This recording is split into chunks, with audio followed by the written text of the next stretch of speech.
Catástrofes naturales, déficit.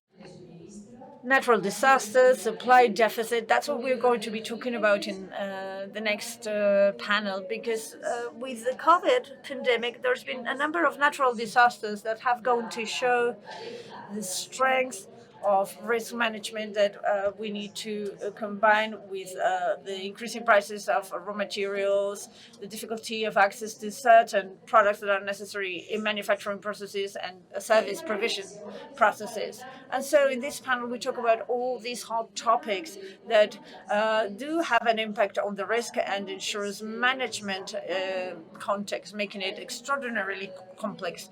We have the as moderator Gonzalo Iturmendi Morales. Please take your seat. He is associate of Gonzalo Iturmendi and Associates and Secretary General of AGERS, and he is with Pedro Tomey, President of the Catástrofes Observatorio of the Foundation, Spain. Ignacio Borja, Regional Executive Officer, Southern Europe at Chubb. And we also have with us Íñigo, Vila, Emergency Manager at Cruz, Roja, the Red Cross. And remotely from Mexico, we give him a warm welcome because he's really had to get up very early. We have Francisco Fernández, Guerra, Fletes, partnered at Colin, Vega, Fletes. We've got him on screen already. Okay, if we're all here, we can start. Go ahead. Good day, everybody. As Alicia has made the introductions already of the people who are going to take part in this panel about natural disasters and supply shortages, we'll just go straight into it. There's been a few interventions that are already pointing us in the direction of how we need to focus on the scenario, the outlook that is indeed having an impact on risks, as we all know, and part of it is natural disasters. We will talk about natural disasters, but also about supply deficit or shortages. In 2021, we've experienced particularly difficult times in terms of natural disasters. There's been 5 important events in January, as you will all remember. We had the problem of Philomena, the snowstorms, and the number of accidents it caused, particularly in the center of Spain. Following that, there were problems as a consequence of the storms and the floods that came with those heavy rainstorms. Then bushfires, of course, as every year. And finally, what we're all seeing now on the media, which is the eruption of the volcano in La Palma. Add to all that another additional problem, a bottleneck of sorts in the economy as a consequence of the supply shortage. There is a shortage of raw materials, and particularly there is a price increase for certain products. Apparently, we've all gone into this frenziness to manufacture, to produce, because of course we came from having been completely idle, and so everybody's beginning to buy raw materials, the prices are rising, and this is leading to an inflation problem and to a problem when it comes to the access to those raw materials. So to speak about all that, we have our guests here with us.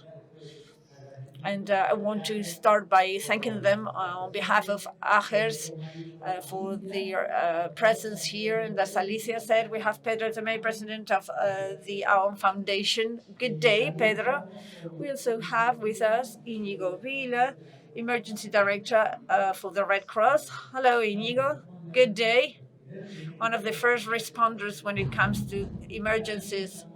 And also, we have Ignacio, Borja, CEO for Spain, Italy, and Portugal at Chubb Insurance, to also see the view, the global view as a multinational, and the view from the insurance sector.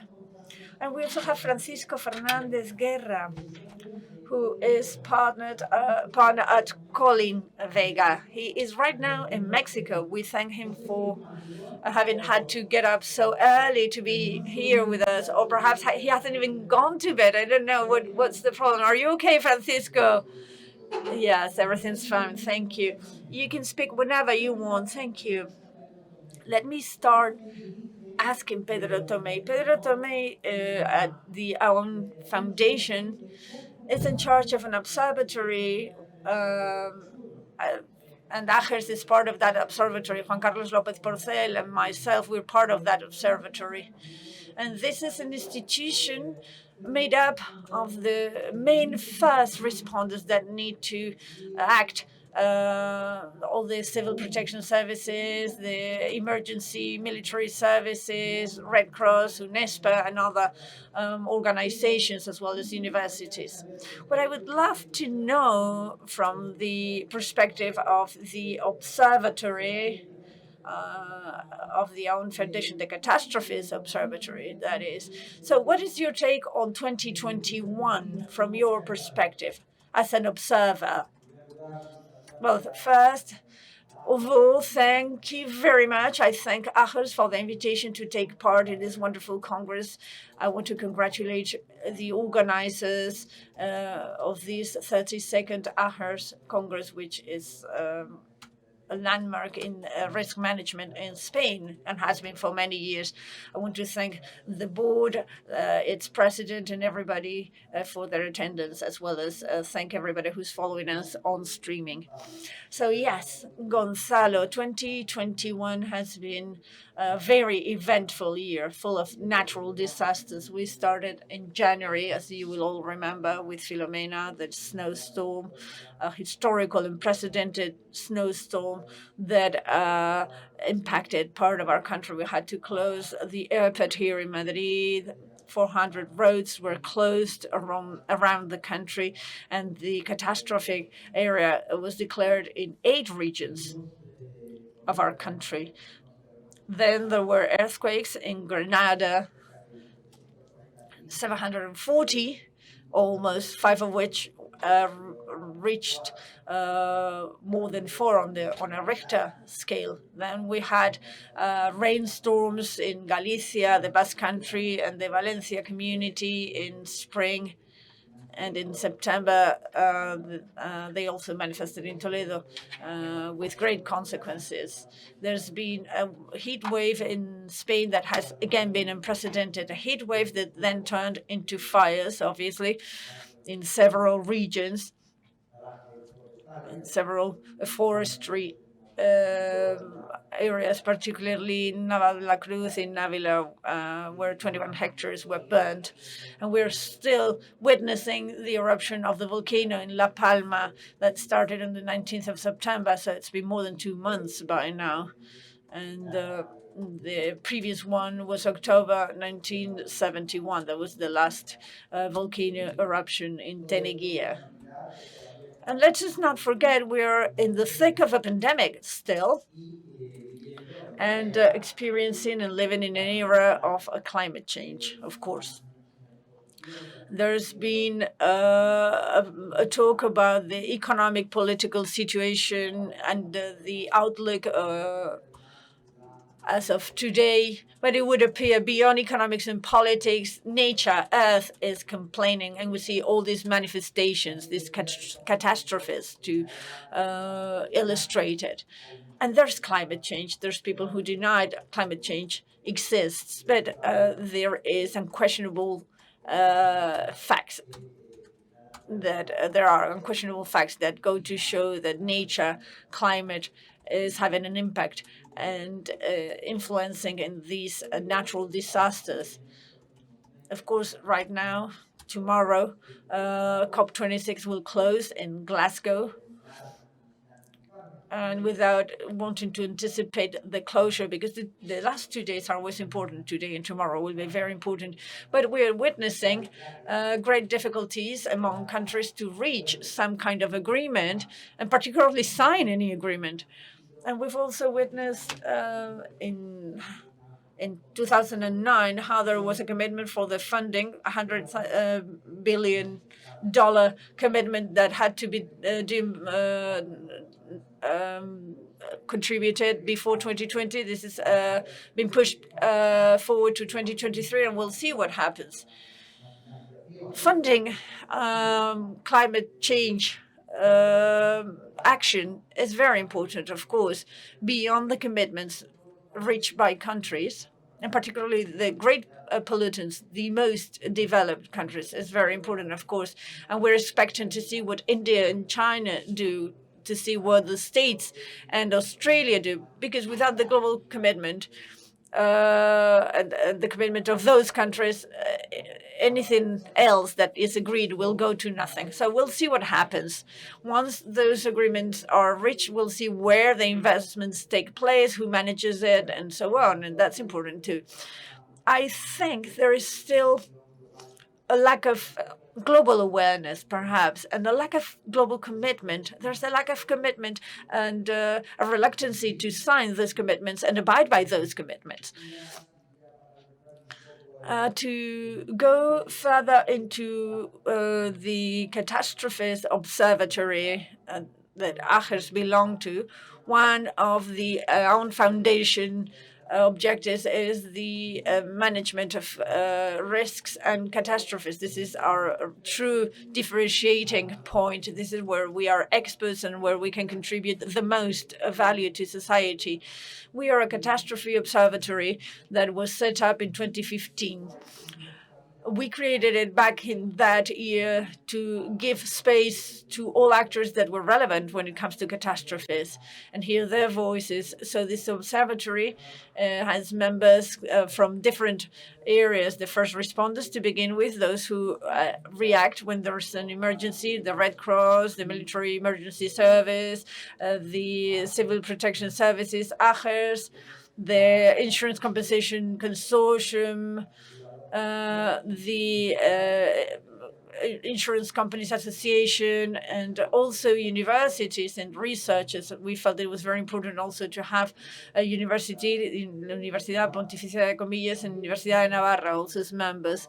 We were also concerned about the most vulnerable, and so we decided to always focus on the people at risk of exclusion, which is why we incorporated the ONCE Foundation with great capillarity in our country, a very significant foundation that always brings to the table the perspective and the way these most vulnerable see and suffer catastrophes. We also created a catastrophe chair in these two universities, the two universities I mentioned. And of course, the objective would be research, prevention, response with sustainable means, and also offering formula to help the most vulnerable. On the 25th of November, as a matter of fact, we'll have our Catastrophes Symposium, the 6th this is, under the auspices and presided by His Majesty the King. We will focus there on three main topics. One first topic will be the cost of catastrophes. We often realize we need to know what we're talking about and to quantify it. We're going to talk about the cost of catastrophes between 2015 and 2020. This is a research work with the participation of these two universities, as well as our own analyst, our own reinsurance analyst, and all the first responders. So this is the first time that taking a global cross-cutting perspective will quantify the costs in terms of people and material damages in 5 years. After which, we're going to focus on the Philomena storm amidst the context of a pandemic. We're going to do a deep dive into the entire context of the massive storm amidst a pandemic and all the consequences thereof. Last but not least, we're going to present a new initiative of the Catastrophe Observatory. And I can give you the heads up, but this is the annual announcement of the different catastrophes that is going to have some measurements and indexes that go and range from financial tolerance to catastrophes and also to resistance of the critical infrastructures to these catastrophes, because it does have a very important domino effect, and we're going to focus on the critical infrastructures in our barometer. And it is going to have a vulnerability index and resilience, and obviously a heat map and a map of different catastrophes on the previous year. And we're going to focus on the catastrophes that we have referred to on the first part of my talk. This barometer is going to present itself once we close the year, because we intend to quantify what we are discussing from a quantitative to a qualitative point of view. You have depicted a very gloomy scenario using the words of my colleagues. So in this first presentation, allow me to mention Martin Luther King, who said the very important measure of men is not shown in moments of fortune or well-being, but when they face the life adversities. The Spaniards are a clear example of resilience. We will be able to get out of this as a phoenix. I'm going to ask a question to the representative of the Red Cross. How is it to manage natural catastrophes at the Red Cross, and to what extent the technological improvements do help with the risk management? Good morning, everyone, and I'd like to thank AGERS for this kind invitation. Upon entry, I had the chance to see numerous logotypes of the different companies and the different levels. Many of them we worked often with them, and we would like to thank them for the support that they give to the Red Cross and the International Red Cross, those who have recently joined, but also those who have worked with us for a long time. Risk management, as I told you before, the concept of risk management is an integral, holistic concept. We're always representing disasters as a large circle where we all have to work on the prevention, preparation, response, but most importantly, the early recovery. We need to work upon the resilience among the different communities, and the organization I'm representing today, the Red Cross International, is the bridge and the liaison between companies and communities. It is really part of our day-to-day work and our strengths as well. We are an international Red Cross movement reaching any place, the most remote areas. When we are asked, what is the day-to-day work by the unit I am leading at the Red Cross International, we say it is a massive iceberg. We do a lot of things that are not seen, with an awful lot of prevention, preparation, and response. And this is really seen on the press, the very small moment of visibility that the organization has, but it is not the answer if we haven't had before an assessment and analysis of the needs, a prevention, and most importantly, the community work. Technology helps tremendously, and I am sure that we held a session yesterday with Capgemini. They have been working with us for a long time in the development of some technologies in search and rescue. How do we apply technology? And we said that technology, although we are used to this, we have clearly seen this in many news images of different drones at the island of Bahama, and words like Copernicus, all these satellite network with images that allow us to do calculations and in terms of resilience, seeing the rivers flow, seeing where we can fund with the support of everyone the different projects. But we always say science with experience, innovation based upon the community knowledge, and there must be a common knowledge for us. Any proposal of technology or use of technology upon catastrophes really must have the capability to be used in a European landscape with a very high standard, but also in Africa or Asia, even Latin America, where we can use such technology.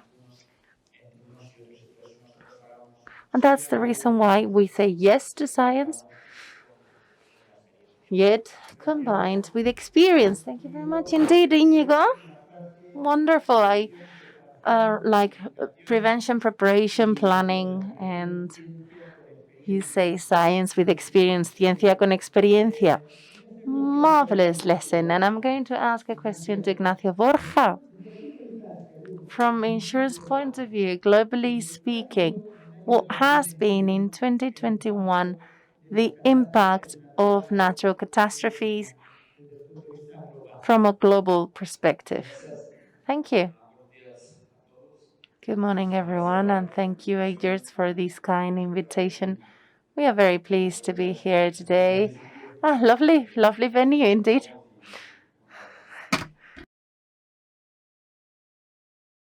In order to be able to understand what is happening in 2021, let me go backwards and share with you the thoughts that revolve around what's happening. And I would like to begin by saying that by 2020, there were $200 billion in losses. And against 2019, it was $150 billion. In 2020, of the $200 billion, roughly 89 billion were insured. More than 100 billion did not have an insurance policy covering it. Out of the 81 billion corresponded to natural catastrophes, and 8 were only related by man-provoked catastrophes. On the flip side, in the past 5 years, there's only been, 5 years where losses were above 80 billion. The problem lies on the fact that on those 5 years, it is above 2005. We started in 2005 with Katrina, Wilma, hurricanes, the earthquake in New Zealand and Japan, and the Sydney hurricane, and 2017 Maria hurricane, Irma, and so on. So, what is the peculiarity of 2020? Of those catastrophes, they weren't really focused on risk as considered as a primary risk, like hurricanes or earthquakes. They were other risks, the ones that we know as secondary risks, like tornadoes, and 70% of those losses were as a consequence of the different storms and then wildfires.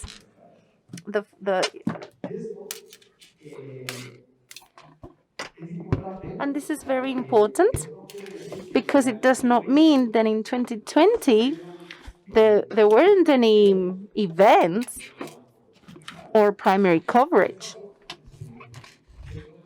What happened is that these events did not have an impact on highly populated areas. So therefore, there weren't so many losses, but 2020 is the year where we suffered the most of the named storms. So 30 named storms in 2020 compared to 28 that happened in 2005. In 2020, we have suffered the most coastal storms in the United States, 12 that hit the coast of the U.S. The record was 9 in 2016. As I told you before, The storms, due to probability or luck, did not affect any populated areas. But what would have happened if those storms could have affected those populated areas? We would have talked about $200 billion? No, uh, $300 billion in losses. And this is interesting in the context. 2021, what has happened? Based on the insurance journal, and I quoted on the reinsurance surveys and AO studies, the first half of 2021 has been the worst half of the year in catastrophic losses in the last 10 years. We already have 42 billion as of June in losses of the 42 billion in major named storms, and also the freeze in Texas, where all Texas was frozen, and we even had to close and shut down factories, semiconductors factories for the chips preparation. You know what is going on with the very famous chips that we are now suffering on the supply chains. There was a major cut off up on top of the pandemic related losses and the cut-offs, and only this costed $18 billion. On top of that, we had suffered floods in Germany, in the Netherlands. The loss was $11 billion in losses, without taking into consideration additional wildfire losses. And we can more or less think what happened with Ida hurricane, $20 billion. So I don't want to be super negative, but 2021 doesn't seem too promising based on the statistics on the first half. From the insurance point of view, we believe that the prices will be still applicable, and this is an interesting piece of information. Additionally, going forward, we think that the losses are not going to be minor because there are events like the ones described a few minutes ago because of the global heating, and there's a population in unpopulated areas that are being affected by these wildfires, and a bigger concentration of capital in a single place, either because of technology or efficiency. These are larger risk factories that have had an additional investment, and losses because of that factor are bigger and bigger. So 2021 seems like a very tough year, and hopefully it's not worse than the previous years. Thank you very much indeed, Ignacio. And I'm going to ask you about the lessons learned because we've talked about several things. We will ask you about lessons learned, but since in Mexico we have our colleague Francisco Fernández Guerra, we need to switch to another topic. We're not going to discontinue talking about the natural catastrophes, but we will just leave 5 to 10 minutes after this presentation for some reflections. But on top of this, the bottleneck that is suffered worldwide, the press is really talking about a real bottleneck in the supply chains, deficit of major specific products, and everyone really started producing after the pandemic. And all of a sudden, the bottleneck is here. From Mexico, Francisco Fernandez on the screen.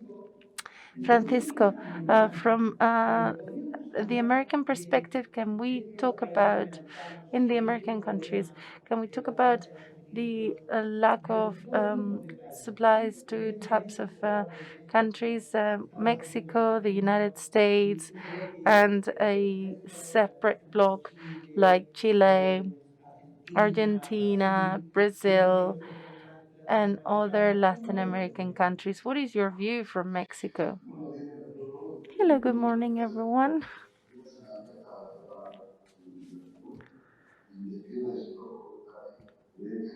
I would have loved to be on site. Apologies for connecting from the internet. I promise next time I'll be there physically.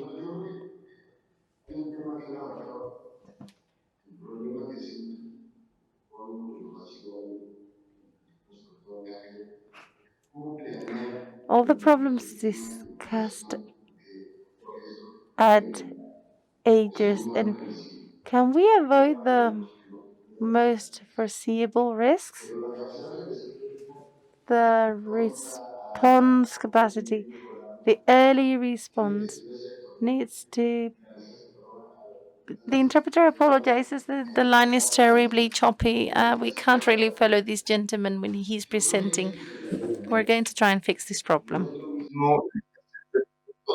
El retraso en el abasto del producto, el encarecimiento de bienes y hay que decirlo, el abuso en el encarecimiento de bienes porque el plan de acción, además de geográficamente, pues, es distinto, el plan de contingencia estratégico será distinto.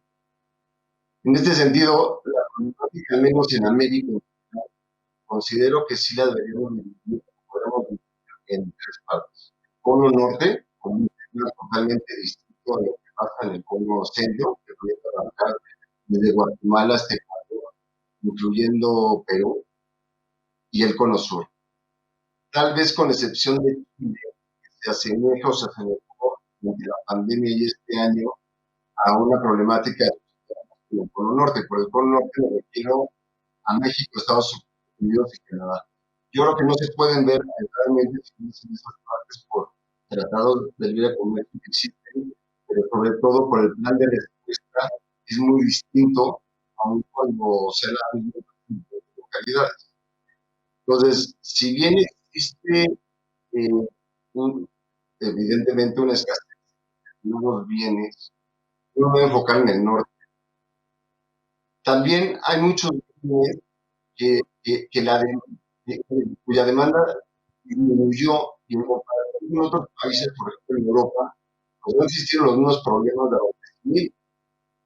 Por ejemplo, en cuanto al tipo de industria, pues cada quien habla como le da la pega. Por ejemplo, hablábamos mucho de distribuidores de conductores, ¿no? Es innegable, por ejemplo, que a nivel global un retraso en la producción de vehículos. Y esto pudiera haber impactado en el norte, por ejemplo, en América, a determinadas marcas, pero no a todos. En general, todas las marcas que han pasado, por ejemplo, en materia de vehículos, tuvieron una crisis financiera, pero la realidad es que, por ejemplo, hay marcas que en el norte se mantuvieron, incluso incrementaron su venta, incluso sacaron modelos nuevos en plena crisis. Pues por eso creo que no solamente el bien económico, sino también el tipo de industria a la que evidentemente en el espacio solamente le vamos a tener que instalar. Lo mismo alguien mencionaba de en la telefonía celular. Falta de determinados componentes significó la producción celular ante una demanda desmesurada. Es impresionante después o durante la pandemia la demanda en telefonía celular que vimos en América Latina. Que al parecer el ser humano puede dejar de la aplicación de su hijo, pero no puede dejar de tener un último móvil. Pero bueno, el punto es que en algunos países, también hay que decir, que empresas celulares que no tenían demanda, que habían tenido o sufrido un desabasto en la cadena por otros motivos distintos, porque estaban preparadas por la pandemia, sí ocuparon el lugar de otros productos y le están ganando la partida o una ventaja distinta a otros competidores. Porque como decías tú, todo es negativo, pero hay que recordar, por ejemplo, que al principio de la pandemia, la problemática no era en el norte, no era que llegaba el producto, sino que estaba volcado a la entrada de líderes. Había navieras esperando a que de los puertos, había puertos abiertos solamente en Estados Unidos, otros en Canadá o en México.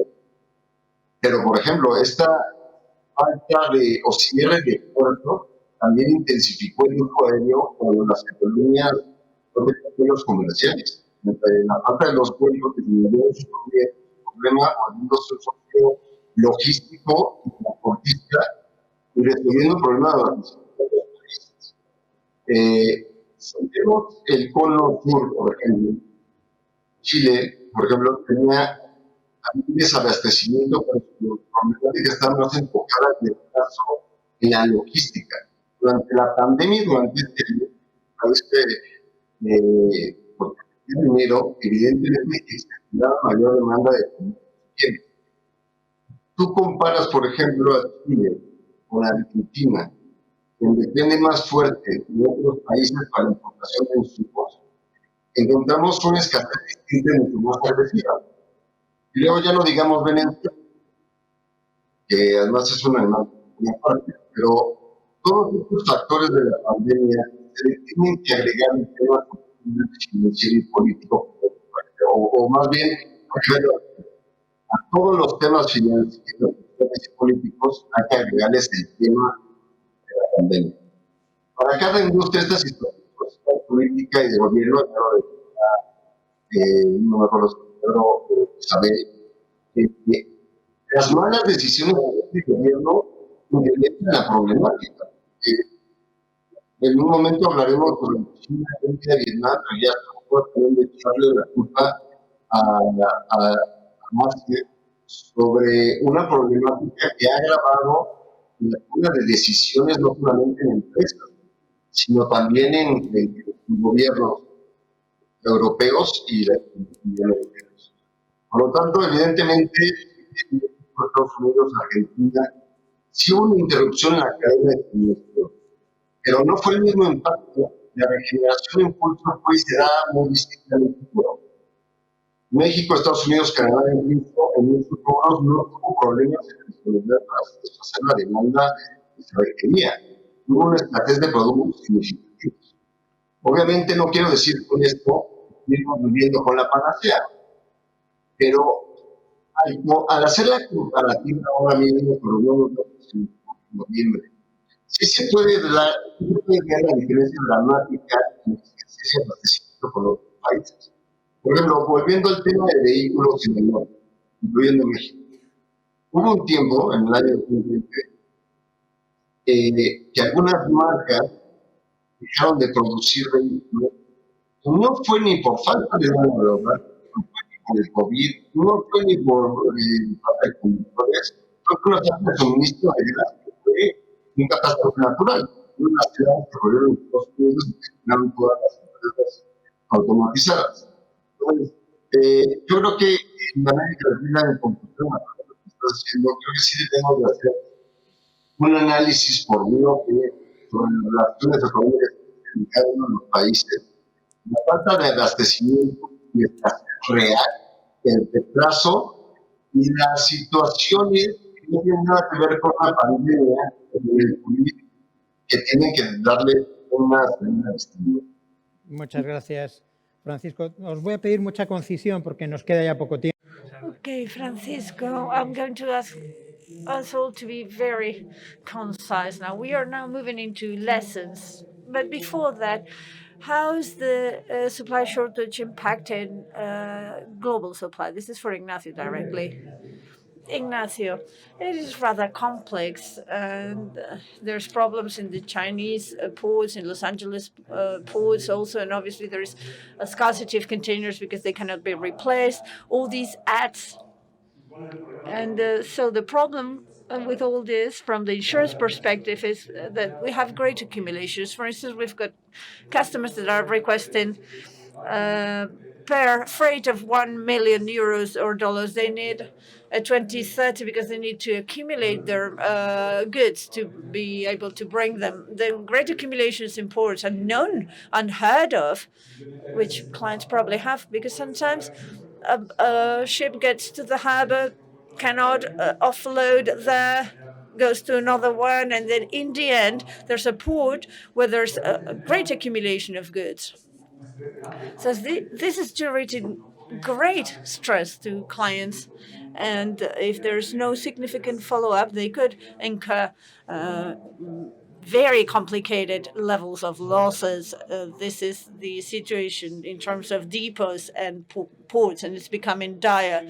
Thank you, Ignacio, for being so concise with your response. Now, Pedro, very quickly, let's see, what are the key lessons concerning natural disasters, lessons that we can glean from 2021? Very quickly. Okay, very quickly, we've learned a lot of lessons from 2021, and we've drawn conclusions. Namely, the first lesson we've learned is that we are aware we are vulnerable.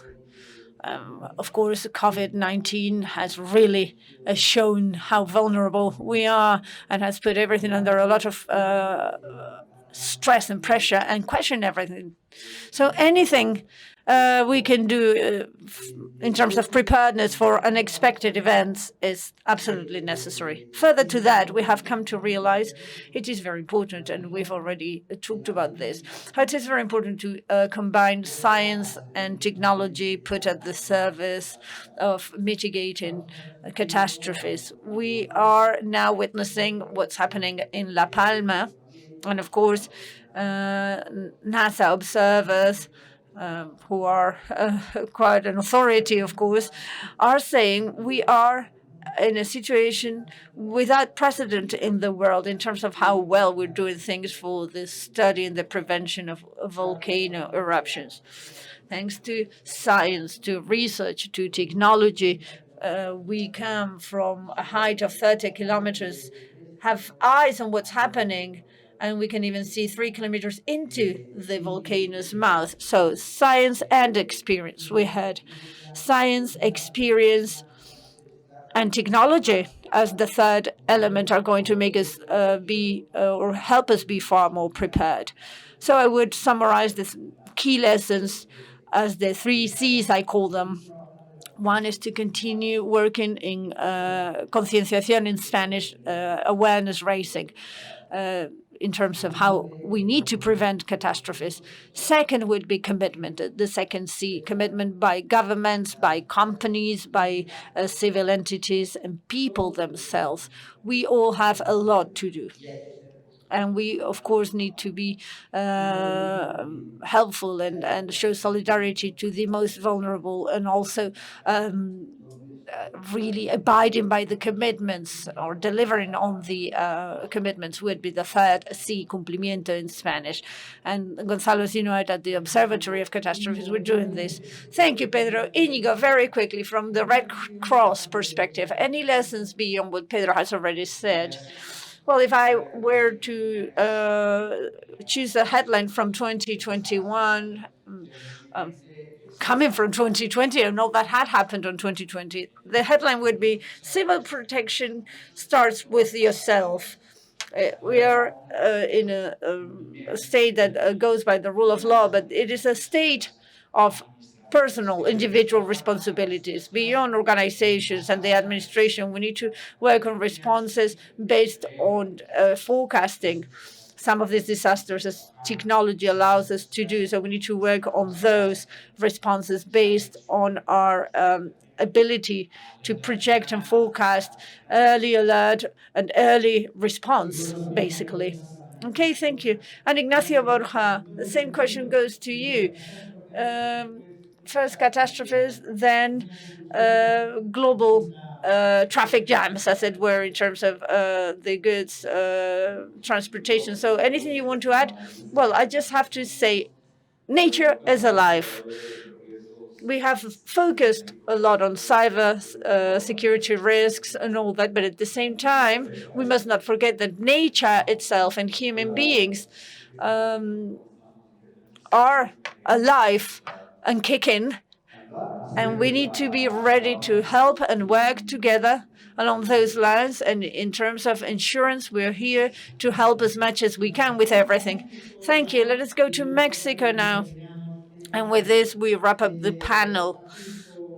Francisco Fernández, what lessons can we extract with regards to that global traffic jam and global shortage? que lo dividiría rápidamente. Primero, las dos efectos en la toma de decisiones. Segundo, muy importante, la descentralización en las decisiones. Pero lo más importante que es la COVID y afectará en la época por COVID, porque creo que tenemos que vivirlo, creo que ya estamos ya en la época es que no podemos dejar de duplicar o plantear los otros condiciones. La flexibilidad de acuerdos de confianza en la cadena para combatir las interrupciones, no sé ni que hablar de forma brusca. Los problemas más importantes que se destacan al día de hoy son la cantidad de cadenas de suministro de una empresa que depende de países fabricantes como India, China, Vietnam, etc. Entonces, la resolución no es buscar otro, sino varios. Entonces, la dependencia de un proveedor no es mortal, está ligado a la misma al tema tecnológico muy claro, digital, inteligencia artificial, y la pregunta más bien debe ser cuáles son las características en este desarrollo de transición operativa y cómo las vamos a maniobrar. Hay empresas que están en una tercera o cuarta etapa en este desarrollo operativo tecnológico. Muy bien, pues nada más, señor. Okay, thank you so much. Ladies and gentlemen, we're 2 minutes late. But only 2. We are closing the panel now. Thank you, everybody. Thank you for